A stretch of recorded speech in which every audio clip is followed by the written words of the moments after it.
Good evening. My name is Chrissy, and I would like to welcome you to the Doylestown Bookshop's virtual event series.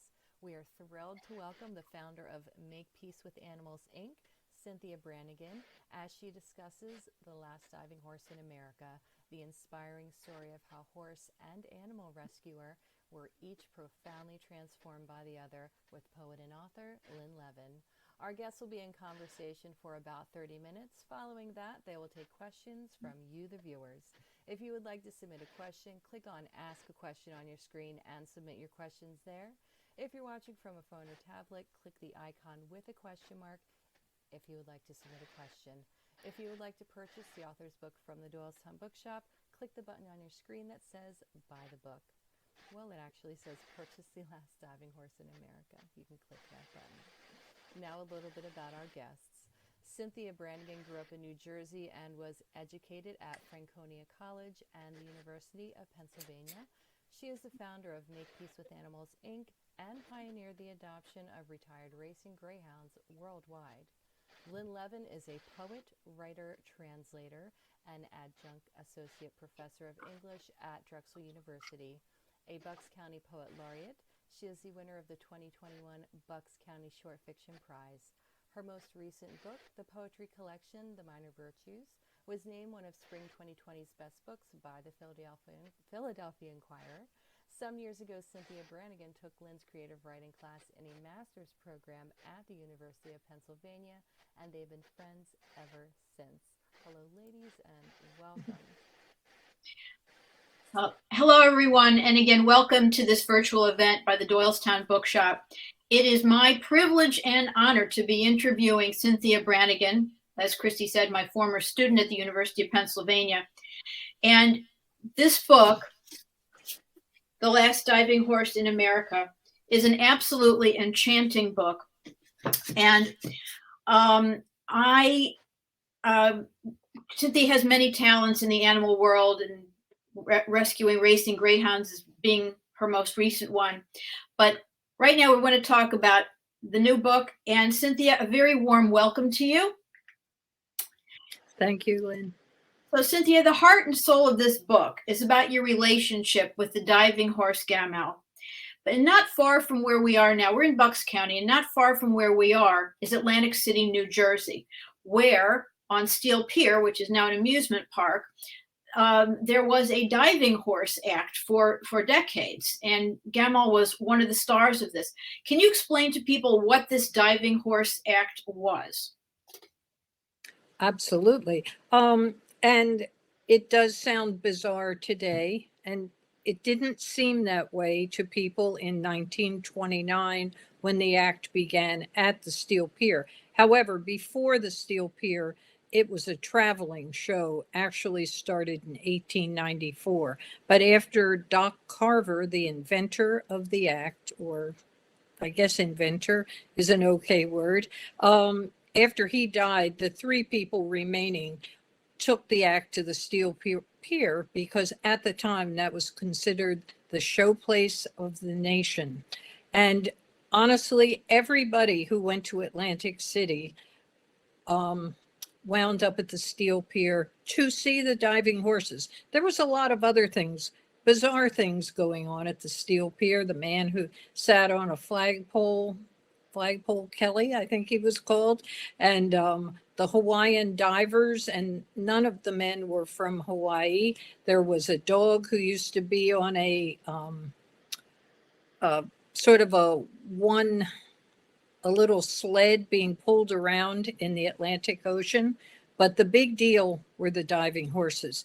What the act consisted of was a horse would run up a carpeted ramp, 40 feet, go up to a platform, and at that point, a woman in a bathing suit would jump on his back, and they would eventually, sometimes immediately and sometimes eventually, kick off and jump into a pool of 10 feet of water.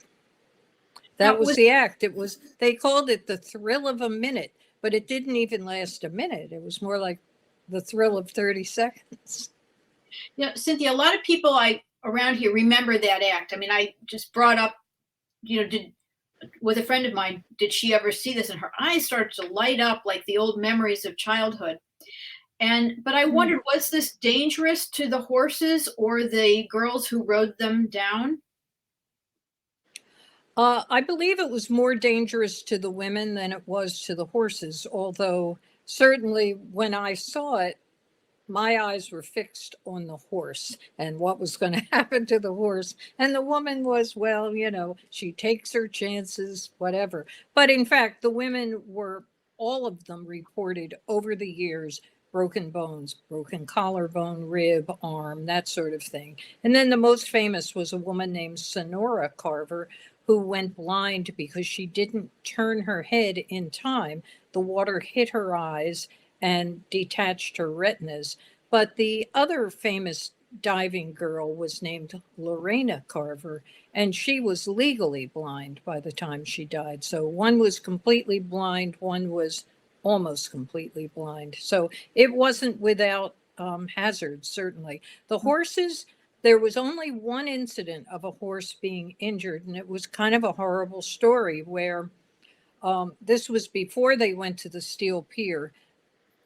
There were two troops of diving horses, one east of the Mississippi and one west. And the troop that was west of the Mississippi went to a place in California that was kind of a smaller version of the Steel Pier. And the idea there was have the horse jump into the ocean and then it'll swim back to shore. And they tried it out, and one horse did indeed do what they had hoped, but the other horse became panicked by the waves hitting her face, and instead of going toward shore, she went out into the ocean. People went out to save her in rowboats, and they brought her in, but she drowned. And as horrible as that is, and it's very horrible, that was the only injury reported to the horses. Which is not to say that I approve of the act or I think it's not too dangerous. Let them do it. Not at all. I'm just reporting the facts. Yeah. So sometimes retired animals such as horses and dogs face perils as their careers end. And what are some of these dangers? And how is it that you learned of Gamal and his fellow performing horses were in danger after the act ended? Yes. At the time I was working it was 1980. I was working for an organization called the Fund for Animals. It was headed and founded by a man named Cleveland Amory. At the time, he was extremely famous. He was the father of the modern animal rights or animal welfare movement. The term animal rights had not yet been invented, but he certainly changed the face of animal protection.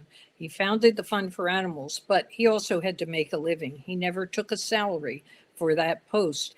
And one of his jobs required him, terrible job, lecturing aboard the QE2. So he had to be gone for a couple of weeks, and he wanted to take his assistant with him. But if she went, who was going to mind the store?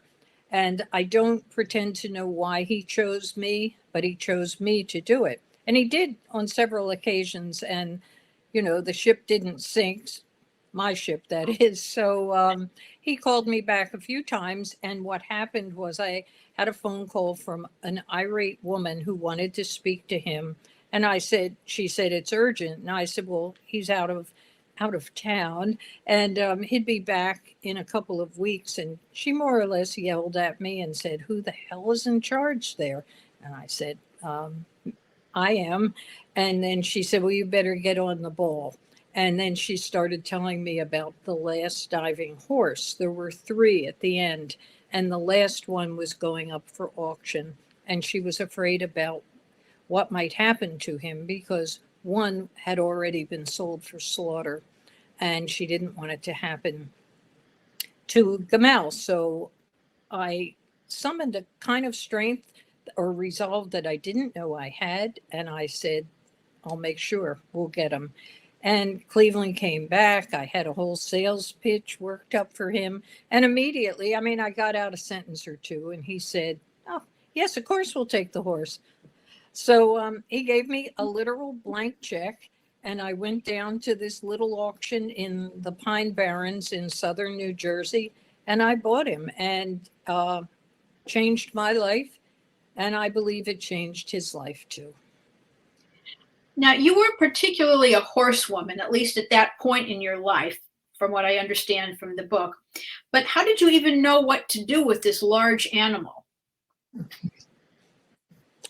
Well, trial and error. No, I never had a horse. Rode a horse a couple of times at summer camp. I mean, just going around a ring. I mean, anybody could do that. I always wanted a horse. I read all the horse books out there, but my father, he wouldn't even let me have a dog. So he certainly wasn't going to get me a horse. So I relied in part on the stable person, the person who owned the stable where I boarded him, a woman named Wendy McCook, who was from Bucks County.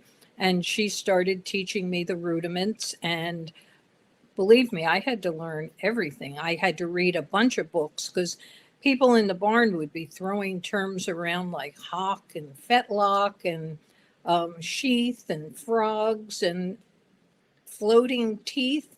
And the hell are they talking about? So I did a lot of reading, and then I just followed around behind people and listened and learned.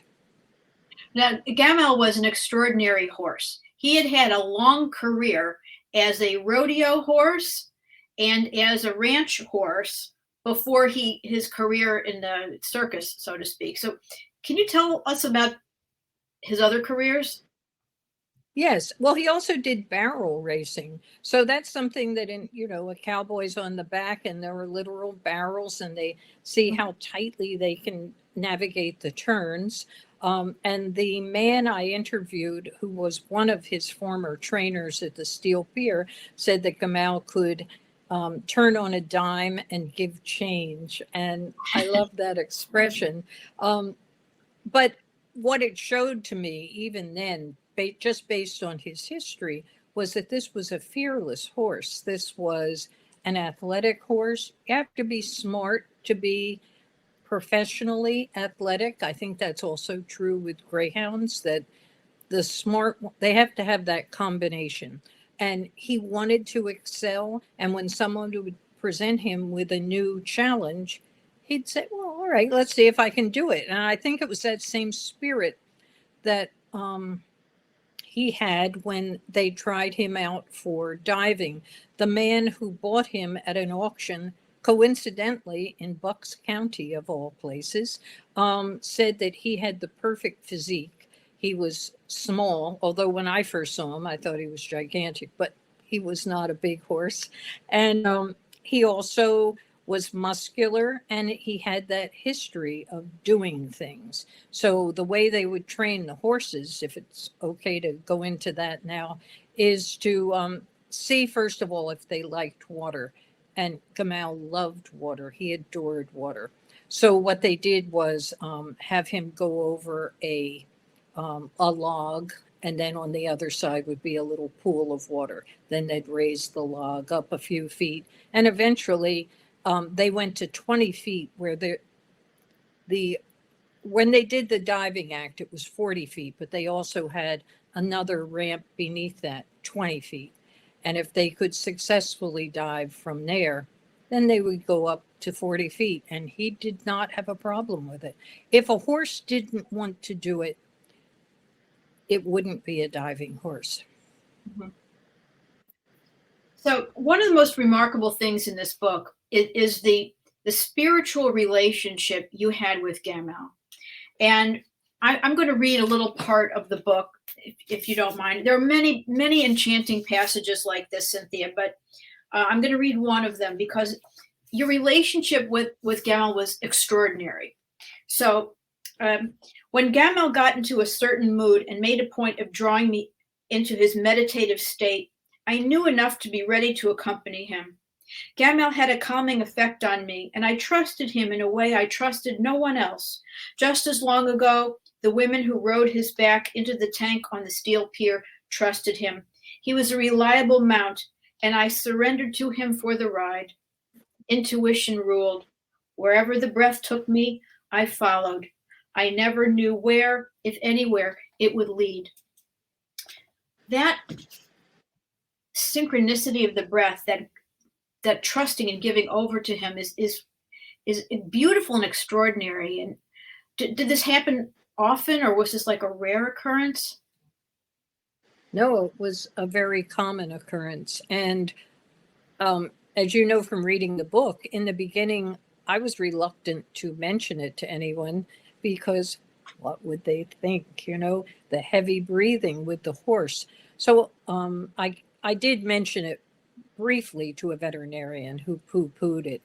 Horses are dumb animals, etc. Okay, I rejected that. But I just continued with Gamal, and almost every time I saw him, he would lean against me and breathe. And since then, I've talked to many people, and they said, no, that's not exactly typical of horses. So he was an amazing animal. But I appreciate your bringing up this section because no one has before, but it really was a spiritual connection with him. And that breathing, I have come to learn, is a type of yogic practice, pranayama, where you get in touch with the spirit. And I don't know. I mean, I think he was a horse, but he wasn't just a horse. And he was definitely a teacher. Animals understand us in very special ways. And I know you've experienced this with many of the animals that you've had. So I'm going to get into that in a second. But in the book, you talk about a couple, well, more than a couple of very interesting characters who you encountered in your relationship with Gamal. And one of them was the fancy veterinarian, and the other one was the Texan. So can you talk about the fancy veterinarian and then the Texan? Sure. Well, let me say, before the fancy veterinarian, and I think I'm being quite nice in the book, I don't give his name, I don't give the Texan's name. I'm not out to grind an axe, certainly. But the fancy veterinarian is the only person I've ever met, before or since, who actually waxed their mustache. And so, it was up and it was curled. And then he would be, reaching around or doing exams of pregnant mares, with big long gloves and the mustache. I don't quite get that. Don't know what that was about, but he was very haughty. He was condescending because I wasn't a horse person. Instead of, at the very least, taking pity on me, but at the best, kind of urging me along, he dismissed me completely. And that's not right. That's definitely not right. So fortunately, I had people at the barn who were willing to help me.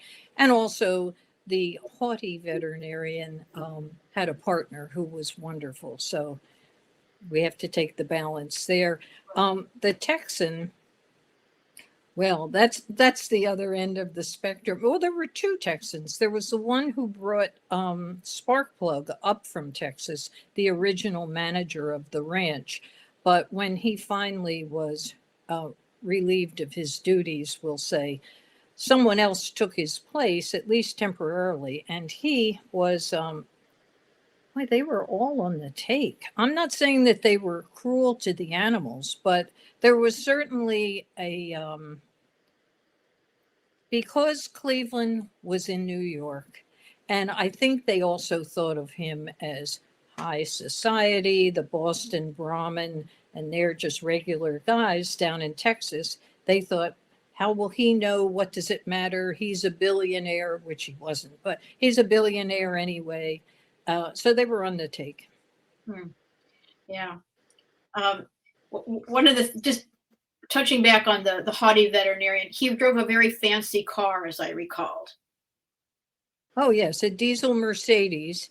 And I mean, you could hear it, the subtle throbbing as it came crushing the gravel of the driveway. And the back of it, when he opened the trunk, it was outfitted with all of the tools of his trade, but it wasn't just, a toolbox. I mean, I think he went somewhere and had a cabinet maker, do the drawers and shelves. And That cost a pretty penny, which he passed along to his clients. Okay. So Gamal is the focus of this book, but part of your work with the Fund for Animals also had you rescuing burros from the Grand Canyon, and these burros had gone feral. So how is it that they got there in the first place, and how did you and Cleveland Amory learn of their plight and then rescue them? Herds of them. Thousands of them. Well, I want to be clear that this was Cleveland's project. I give him all credit for this, but somehow he heard about it and that the Park Service was going to shoot the animals. Their philosophy was shoot them to save them.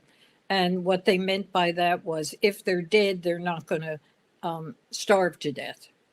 I don't know. That was it. And they said they'd been trying for decades to remove the animals from the Grand Canyon, and it was not a possibility. And meanwhile, the burros were eating native plants, and you have to protect the plants. Now, these burros were, and not just the Grand Canyon, but also Death Valley and other places out west. They were leftovers, really, from the miners who would go out west. They'd hear about a gold strike, and they'd go out with the burros. And when they didn't find gold, or even if they did, they would just leave them. And over the years, the burros, they found enough water and food to survive and reproduce, which is what they did. And the Park Service said, there are too many. You've got to cut it out. And we're going to kill them. We've tried to take them out. It can't be done. We're going to shoot them. And Cleveland heard about it and bristled because he couldn't stand that sort of thing. So he took them to court. A judge issued a 30-day injunction, show me that they can be taken out. And in fact, Cleveland marshaled the resources of rodeo cowboys, and they were not exactly his type of person, if you know what I mean. He didn't think much of rodeos or the people who participated, but however, they had exactly the skills that were necessary. And in the first day, they took out more animals than the Park Service had in 40 or 50 years. And at the end, there were about 40 taken out in 29 days. So that was the end of it. The Park Service wasn't allowed to touch the animals, and the fund took out all of them, 553. And I should note one thing very important that shows Cleveland's character is that there were females with their foals, and the cowboys were, some had to be taken out with helicopter. They would put them in a sling, and the cowboys were going to take them out one at a time. And Cleveland said, no, the babies have to go with their mothers. And, you know, I'm sure they looked at him, but he was paying the bills. And so they did it. And I think that shows what a humane person he was. Yeah. Humane person, even though he had a reputation of being a curmudgeon. Well, he loved that. He loved to, he was a little cranky, but in a way it was kind of a veneer. He had a very big heart. Yeah. And he was from another era. He was about the age of my parents and had a different frame of reference. And I did allude to one thing in the book, that he always used to have a couple of young men in waiting, or, you know, maybe they would be the next president after he retired, which he never did. But I don't remember there ever being a woman up for that part. Never. Not that I wanted to be. That was, no, well, I had my hands full. Yeah. Well, speaking of burros, there is Sparkplug, and Sparkplug was a very special burro pet that you had. But Sparkplug also had some TV appearances in New York City, and they were kind of one of the funniest parts of the book. You want to share about that? Sure. The original Texan, and I brought him into New York very early in the morning because he was going to be on Good Morning America with Cleveland. Cleveland was putting out an appeal for people to send money and also volunteer their farms as adoption centers. So we loaded him up and took him in. And I said in the book that it was kind of a strange experience, counterintuitive, really, because he seemed perfectly fine on the street. And he would look up at the skyscrapers, and we trotted him up and down the sidewalk. And maybe he thought it's another canyon, like the Grand Canyon, the canyons of New York, maybe. But then time to go inside, and everything changed. The stagehands had kindly put out carpets for him so he wouldn't slide on the floor, wouldn't trip on the wires.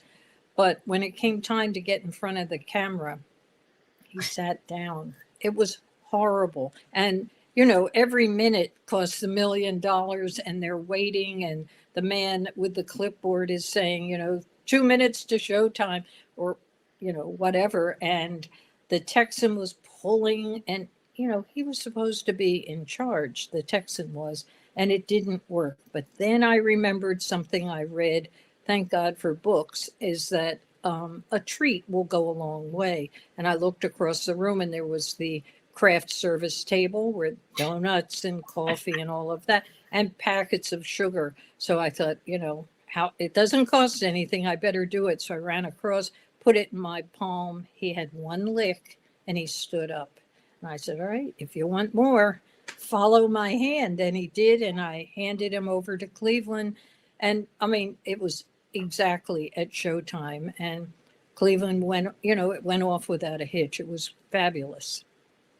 Well, I love that story. It sounds so cute, and you thought fast, and it all worked, and there he was on Good Morning America. Now, Sparkplug. Well, Gamal had some animal friends as well, and Sparkplug was one of them, and also Stockbridge the dog, and then the border collie, and then King, the retired racing greyhound. And can you talk about how these animals comforted Gamal, and how Gamal was their friend too? Yes. I can say that Gamal liked to have a companion, an animal companion of, one type or another. But I think he was such a wise animal that he could see if an animal needed him. And certainly the most stunning example of that was with King, who was my first retired racing greyhound, only the second dog I ever had in my life. And King was a wreck when I adopted him. He was 10 years old. He was terrified. He had been dumped by many owners. His abuse took place in retirement, not at the racetrack. At the racetrack, he was a star. But for one reason or another, the people who were finding homes for him weren't finding the right homes for him. So I adopted him, and I thought, okay, this is it, easy street. Everything is going to be great, except that he was traumatized. I think he might have had PTSD. And honestly, I was a little traumatized too, because my first dog, Stockbridge, had just died. So I wouldn't say I was traumatized, but I was depressed. And he was traumatized, and that's not a great pair. But I started taking him to the farm where Gamal was boarded. And in the beginning, he didn't even want to get out of the car. But as time went on, I made him get out. And then Gamal would be looking, who's that? Where's Stockbridge? He didn't use those words. And he would just look. And eventually they sniffed, noses on either side of the fence. Fortunately, the fence it was a post and rail fence, but it had wires, so the dog couldn't get out. And then Gamal knew, and he thought, let's run. And immediately King picked up on it. And I can run, that's what I do. And they started running up and down the fence line. And we did it every day. And the dog was transformed by it. And that's what it took, a horse. It didn't take me, a person. I had a pile of toys and fancy food and everything you can imagine. But it took the horse to change him. And once he was transformed, then he was different with me. And, we had many touching moments together. but all the credit goes to Gamal. Yeah, that's such a beautiful story. How the run with me, and that was what both of them loved, and that was the communication and the spiritual uplift that King needed. So, I mean, King helped lead you to your next major career, which is rescuing retired racing greyhounds. So, and this is, I mean, I know that you take care of quite a few of them, and you help find homes for others. Talk about this is a whole movement, and I know someone who adopted two retired racing greyhounds. Tell us about the whole movement and how it works. Well, I can speak from my own experience. When I adopted King, it was 1987. And at the time, honestly, many greyhounds met a terrible fate when they were finished racing. There wasn't any organized network of adoption groups. A couple of tracks had adoption programs, but they were kind of hit or miss, or like the experience with King. Like maybe they handed them out when they shouldn't have. And it actually took people, volunteers from around the country to start setting up proper adoption groups. And some were pro-racing, some were anti-racing. But the people who had them, greyhounds, recognized early on that there are dogs and there are greyhounds. They're different. Their brains are different. Their backgrounds are different. Their physiology is different. And so people kind of bonded with their dogs and with each other. And it really was a movement that took over the whole country. What happened simultaneously was that racing began to go on the decline. Its high point was 1991. And there were tracks all over the country. But little by little, they started closing. Part of it was because of casinos. Casino gambling became very popular all over, including Atlantic City. And also because animal rights activists thought that the sport was cruel and they were agitating to get it banned. So as of this moment, there were 3 full-time tracks in the country, 2 in West Virginia, 1 in West Memphis, Arkansas, and that one's due to close New Year's Eve next year. Then there'll be 2 in the whole country, but there used to be dozens. So it went from when I started, we would take dogs every weekend, and certainly if anybody watching this is a volunteer with Make Peace with Animals, they know every weekend. I don't know how we did it, quite frankly, but it was truckload after truckload of dogs.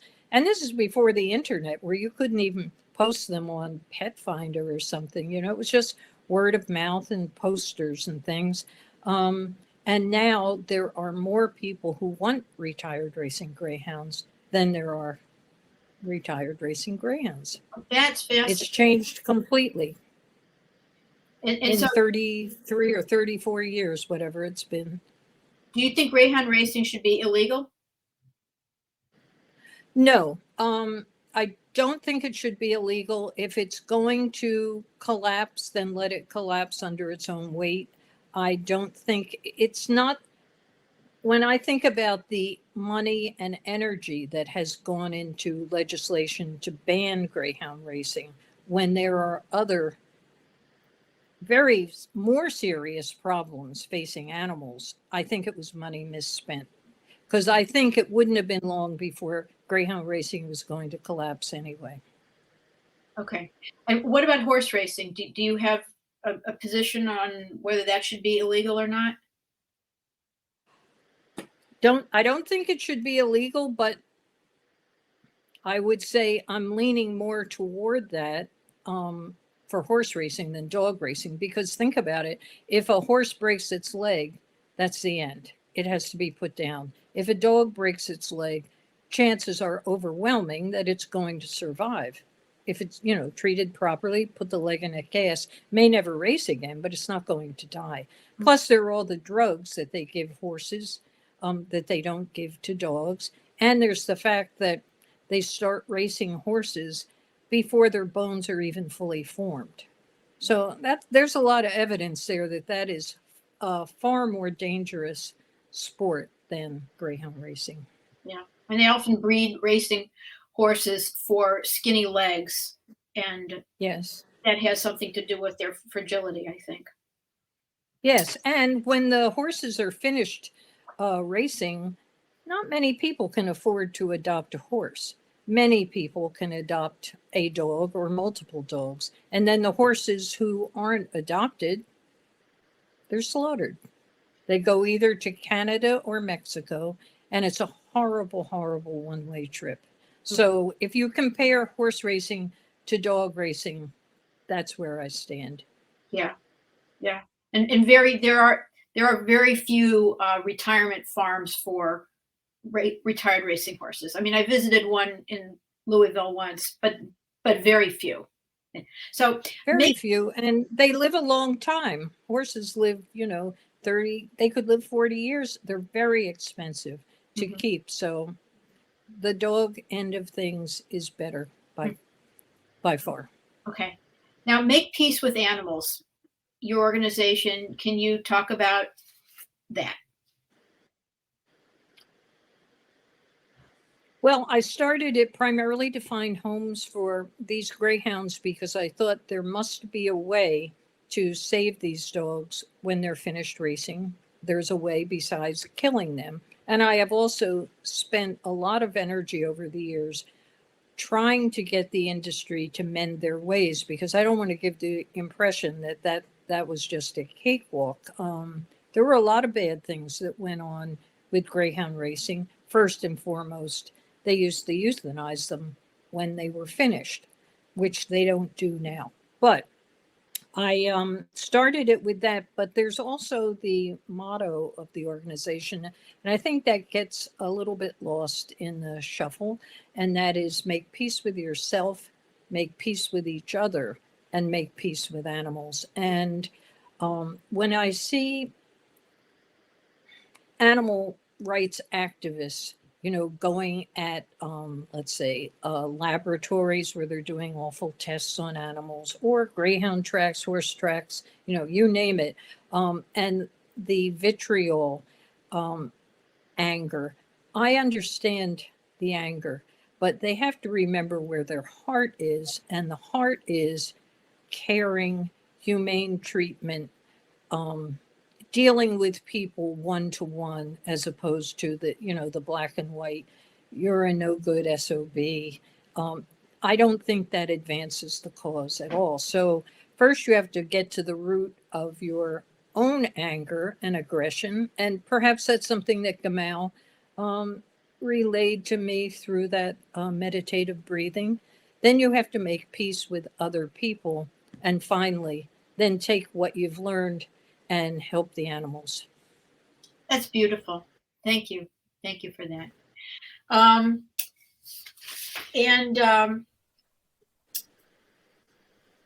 I think that we have some questions. Is that right, Chrissy?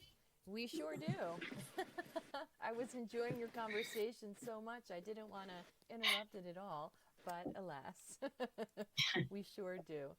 All right, so our first question is from Pat. It's for Cynthia. She says, Cynthia, I loved your book. How long did it take to write?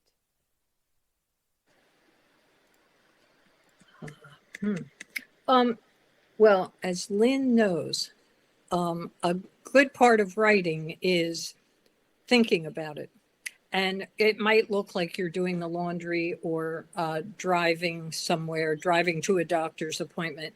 But in fact, ideas are rolling around in your head. So there was that. There was research, which took a long time trying to get to who invented the driving horses and who is Doc Carver, and, the various lies that he told over the years. I had to get through that. Then I had to think about the focus of the book. And I was finding homes for greyhounds. So I would say about 10 years. Took me about 10 years. But I wasn't typing for 10 years. Was that the entire process of dealing with publishers and agents and things like that? I actually can't hear you. Chrissy said, was that 10 years part of that whole process of the business of publishing, finding an agent and a publisher, and how much of the business of publishing went into that? That was part of it too.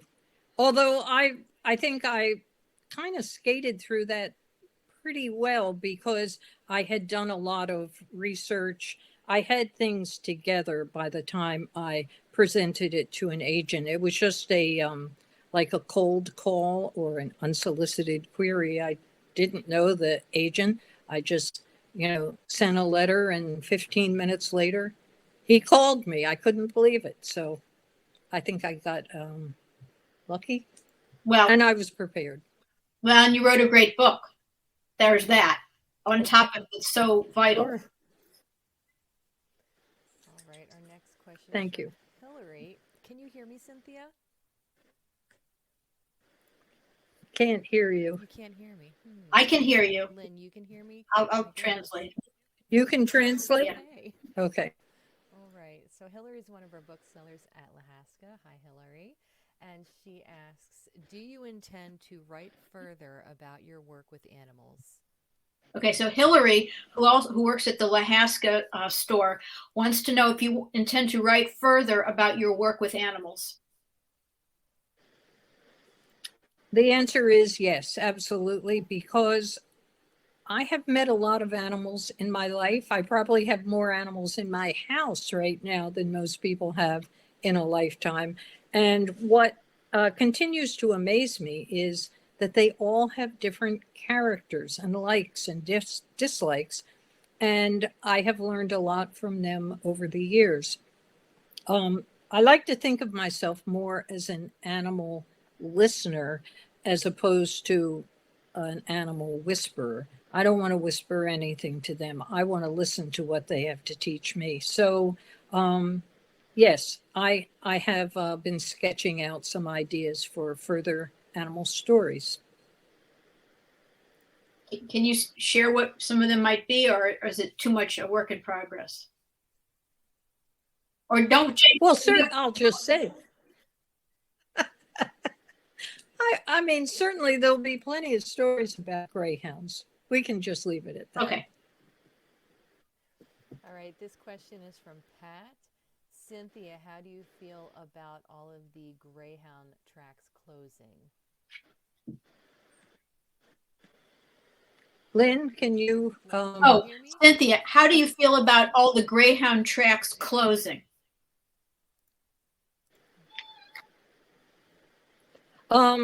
Did you just hear a little meow? Yes. That's my cat, Quinella. Oh. And a Quinella, by the way, is a bet at a Greyhound track, but I won't go into that now. But though I have mixed feelings about it. I mean, I think it is dying a natural death at this point.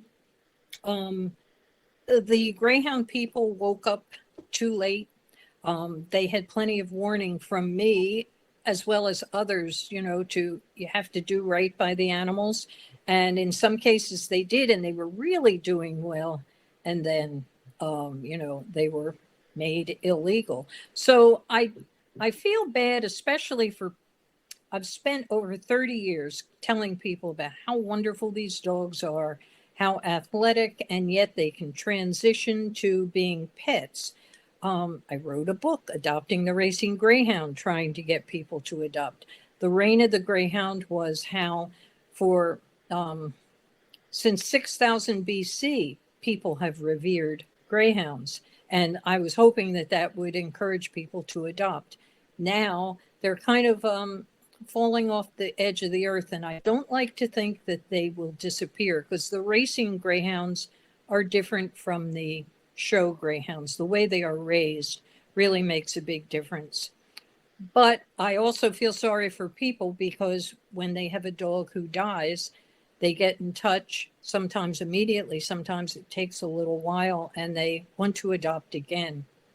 And it's getting harder and harder to find dogs for them. I feel like I've like some kind of a bait and switch. I'm not sure, but I certainly encourage people who want to adopt to do it now, because the door is closing. Okay, and our last question is also from Hillary. What is the most helpful avenue people can take in order to support and work with rescue animals? Lynn, would you mind relaying? I keep forgetting to do this. Sorry, I don't know why she can't hear me. What is the most important work people can do in terms of rescuing animals?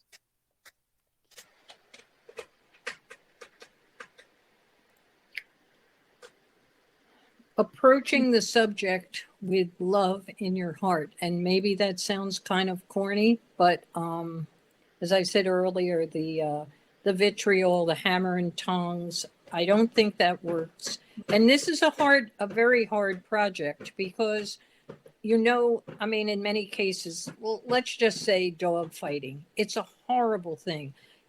Anybody knows that that's wrong. And yet, if you're marching, screaming, that's not going to work. There has to be another way to, like Buddhist monks meditating, in Vietnam during the war. They were setting a standard, and maybe we can't all duplicate that. I don't think I can. However, go in that direction. And then after that, find an organization that has a similar philosophy to yours, which is gentle and kind, and that you treat people the way you want them to treat animals. Thank you. Cynthia, about your literary influences, like I think of the Scots veterinarian, James Herriot. Were other authors who wrote about animals like Herriot or someone else influential to you? Cleveland Amory.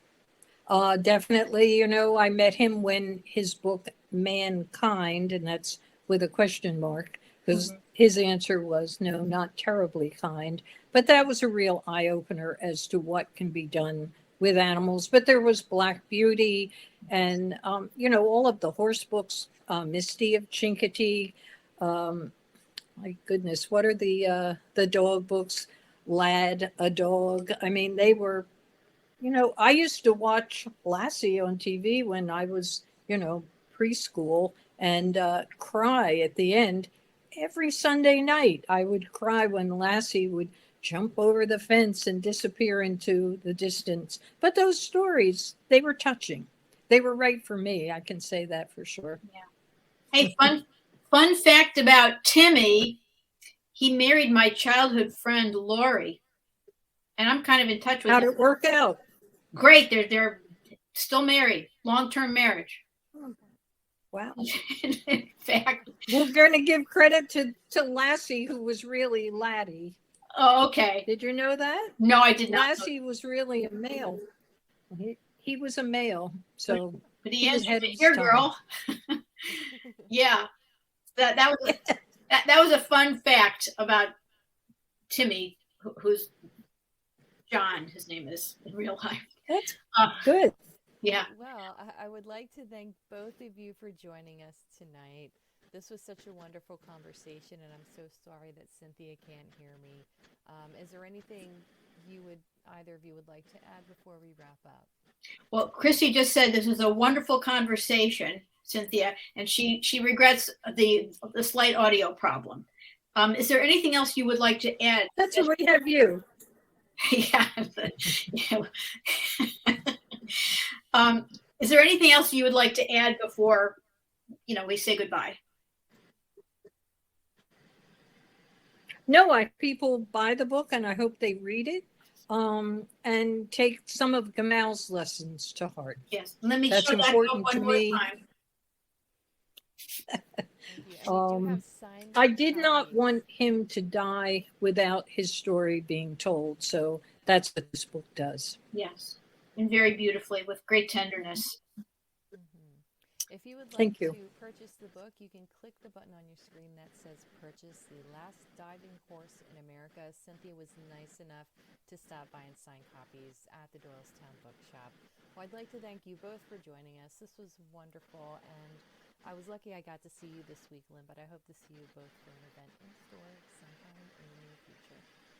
Well, Chrissy, it's wonderful that the Doylestown Bookshop had Cynthia on as a guest, and it just the the best thing in the world. Oh, thank you. I agree. Thank you. Thank you so much. Well, everyone have a good night. Thank you so much Okay. for watching. Okay. Bye. Bye. Bye.